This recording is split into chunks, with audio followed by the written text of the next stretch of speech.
Армысыздар қадірменді оқырмандарым. Бүгін сіздерге өт толған кезде, өт қоюланғанда, өтке тас байланғанда, өт қисайғанда, асқазан қыжылдағанда, бүйрек ауырса, іш қатса, жүрегіңіз ауырса, ем болатын әмбебап өсімдік түрімен таныстырғым келіп отыр. Бұл өсімдікті білмейтін адам жоқ. Видео өте пайдалы, сондықтан соңына дейін тыңдаңыздар дер едім. Бұл өсімдіктің аты жантақ. Бұл өсімдік тек малға ғана азық емес, оның адамдарды да дертінен айықтыратын емдік қасиеті бар. Жантақтың тамыры да, оның сабағы мен жапырақтары да емге қолданылады. Жантақ өсімдігінің құрамында С витамині, каротин, эфир майлары, гликозидтер, флавоноид, сапонин заттары, қант, суда еритін органикалық заттар, С және К дәрумені, бояғыш заттар және шайыр кездеседі. Жантақтың іш жүргізетін, несеп айдайтын, тер шығаратын, өт жүргізетін және қабынуға қарсы әсер ететін қасиеттері бар. Жантақ өсімдігінің жапырақтары мен бұтақтарынан жасалған тұнбаны жөтел басатын дәрі ретінде және бүйрекке, қуыққа тас байланғанда пайдаланылады. Жантақтың тамырынан жасалған дәрілер геморрой түйіндерін, дене сыртындағы жарақаттарды емдеу үшін қолданылады. Жантақтың жаңа гүлдеген кезінде гүлдерін жинап алып, суға қайнатып, асқазан ішек ауруларына қарсы ішеді. Жантақтың тамырынан да суға қайнатып, тізе, буын ауруларына, жүрек соғысы нашарлағанда және тамақ ауруларына да ем ретінде пайдаланады. Ал осы жантақтың тамырынан 300 грамм қайнап тұрған суға салып, жабық ыдыста 30 минут бұқтырып, сүзіп алып, ас ішерден жарты сағат бұрын бір кеседен ішсе, бүйректегі тасты, құмды ертіп шығарады. Және жүрек қызметінің нашарлауынан денеге ісік шықса, осы қоспаны пайдаланып көріңіз. Нәтижесі көп кеш күттірмейтіні анық. Жантақтың сабағы мен жапырағы сөгін қайнатып ішсе, ангина, экземаларды, әйел адамдардың ауруларын, асқазан жарасына ем болады. Сонымен бірге жантақтың суыққа қарсы ыстық түсіретін, жөтелді басатын, жараның аузын жиыратын, зәр айдайтын, іш қатуын болдырмайтын қасиеттері бар. Бұған қоса жатыр мойынның эрозиясы, іріңді отит кезінде жантақ қабылдау керек екен. Қазір екі адамның бірі өтім толған, өтімде тас бар екен, өтім қисайыпты, өт қоюланыпты деп шағымданып келеді. Далада өсіп тұрған жантақты ал да шай ғып демдеп іше бер. Асқазанның қыжылдағанын, ауызға ащы запыран келіп мазаңызды алса, осы жантақтың шайын бір ай бойы күнде ішіңіз. Көп ұзамай жағдайыңыз жақсарып, жеңілденіп шыға келесіз. Бұл шөп адамның шаршағанын басады, әлсіздікті, иммунитетті көтереді. Сонымен бірге жантақ балы дегенді естідіңіздер ме? Жантачный мед. Ара жәндіктері жантақтың гүлдерінен бал жинайды. Оның дәмі керемет болып келеді. Кейбіреулер дәмі кермектеу деп жатады.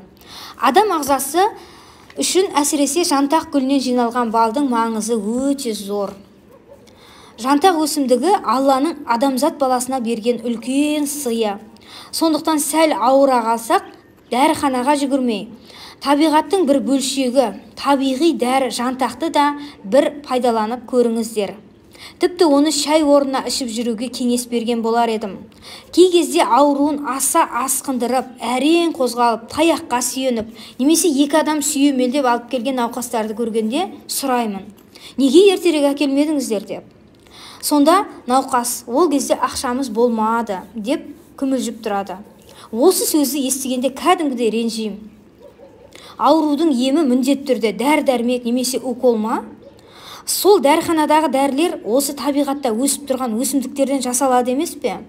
Тегін далада өзінен өзі өсіп тұрған осы жантақты неге пайдаланбайды екен? Бүйрек ауруын емдеуге өте жақсы көмектеседі ғой, деймін қынжылып. Қадірлі оқырмандар, бұл ақпарат сіздерге пайдалы болған болса, лайк қойыңыз, комментарий қалдырыңыз. Ал арнама жазылмаған болсаңыз, дәл қазір жазылып қойыңыз. Өйткені алда сіздерге іш қату жоқ деп аталатын курсыма 50% жеңілдікпен продажа ашып отырмын. Ол былтыр 10 000 теңгеден сатылған болатын. Дәл осы авторлық курсымды 5 000 теңгеге осы YouTube-тың жабық парақшасында өткізетін боламын. Курс туралы мәлімет описаниеда тұр. Болмаса, комментарийға қалдырып жазыңыздар. Мен міндетті түрде сіздерге жауап беретін боламын. Құрметті көрермендер, бұл іш қату жоқ деп аталатын курсты мен 5 000 теңгеге 50% жеңілдікпен ашып отырмын. Былтыр бұл 10 000 теңгеден сатылды. Енді сол 5 000 теңгенің өзімнің подписчиктеріме аздап жеңілдік жасайтын боламын. Өйткені мендегі бар видеолардың барлығын көріп, лайк басып, комментарий жазатын болса, менде өзі көп видео жоқ. Сол видеолардың барлығын қарап, комментарий жазып, лайк басатын болса, сол 5 000 теңгеден де арзан болады. Тек менің подписчиктеріме ғана. Олай болса, бұл іш қату жоқ деп аталатын курсты мен неге жеңілдік жасап отырмын? Бұған біріншіден жаз айларында іш қату онша көп болмайды. Көп адамдардың іші қыстың кезінде, көктем айларында іш қатып жүреді. Неге? Өйткені сол кезде авитаминоз болады организмде. Витаминдер жетпейді, күн суық, суды аз ішеді. Сол кезде іш қату жақсылап тұрып белең ала бастайды. Ал қазір жаз мезгілі, қазір 2-ның бірінде іш қату жоқ.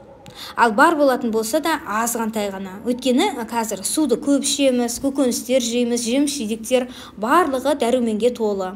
Сондықтан бұл уақыттарда көбіне көп іш қату бола бермейді. Сондықтан мен осы уақытта 50% жеңілдікпен сатылымға қойып отырмын.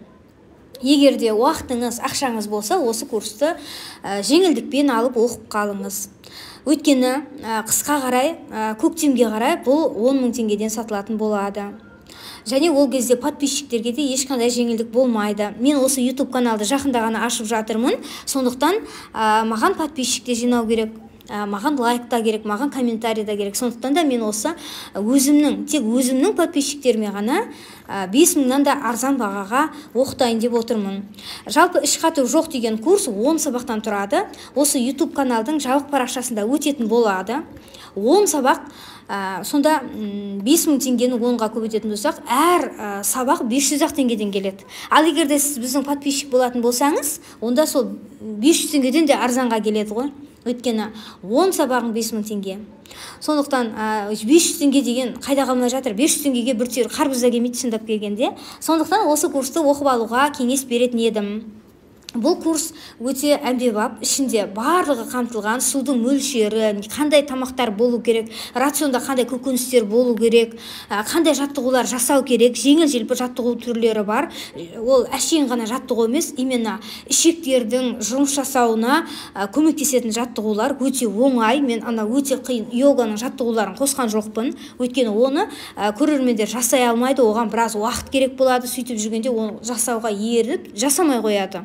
Сондықтан бұндағы жаттығулар өте жеңіл жаттығулар, барлығы теория күйінде де, практика күйінде де көрсетіледі. 10 сабақ болады, өте ұзақта емес, қысқа да емес. Сұрақтарыңыз болса, сол жабық чаттағы комментарийға жазып қоясыздар. Өзім WhatsApp-тан чат ашып қоямын, сол жерде де талқылап өздеріңіз